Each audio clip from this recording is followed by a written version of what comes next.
harness, and on your harness you have all of these tools. Tools like quick draws, which are these on this left side here, and you use them when you're like climbing up the wall. So you like take the quick draw and you clip it into the wall, and then you clip your rope into the wall, and then you keep climbing and you do it again, and you keep going until you reach the top. And you usually have a guidebook that you're reading, and it tells you like, okay, so this route right here, here's the level of difficulty, how many quick draws you'll need to get to the top, and any other like useful information. Usually it also gives like a star rating to tell you if it's a good climb or if it's kind of like not as interesting. And then this is our friend another friend that we met at the crag, one of my cousin's coworkers, and he's belaying. So like the person is climbing up there and he is belaying to support them, basically. So we did a ton of climbing during this trip. We climbed during the day and then hung out at the campfire and ate our like meals at night. Let's see, so like this was a really cool wall. We ended up meeting, like I said, the Wisconsinites, and they turned out to be amazing climbers.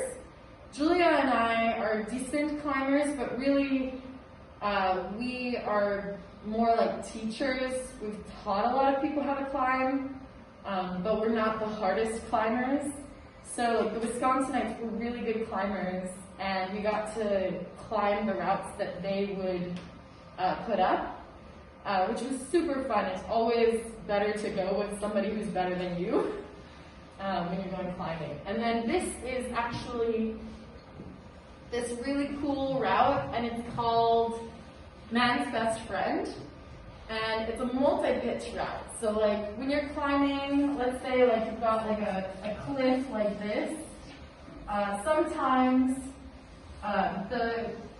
the wall route only like goes this high, and that's how long your rope is, and it might be about 35 meters.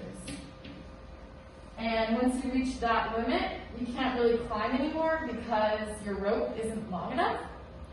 But if you want to keep climbing and go higher, what you can do is climb to the top and then have like one person belay the other person so that you're both up here.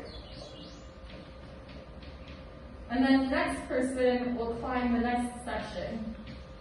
And then you do it again.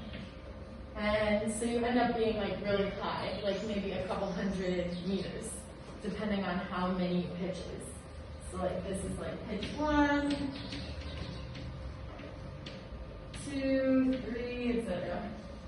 And so on this trip, Julia and I did our first and our second multi-pitch climb, and we were really excited because we had been learning the like strategy and practicing a lot, and we hadn't done one yet.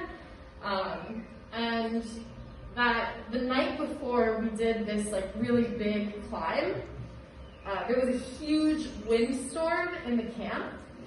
And because this is the desert, there's not a lot of like, it funnels wind. So like there's big, like tall rock canyons around you, but then nothing really like on the ground where you are to block wind. So the wind can get to be like 70 miles per hour, which is really, really strong. I think that's like over 100 kilometers per hour. Which is really, really heavy wind.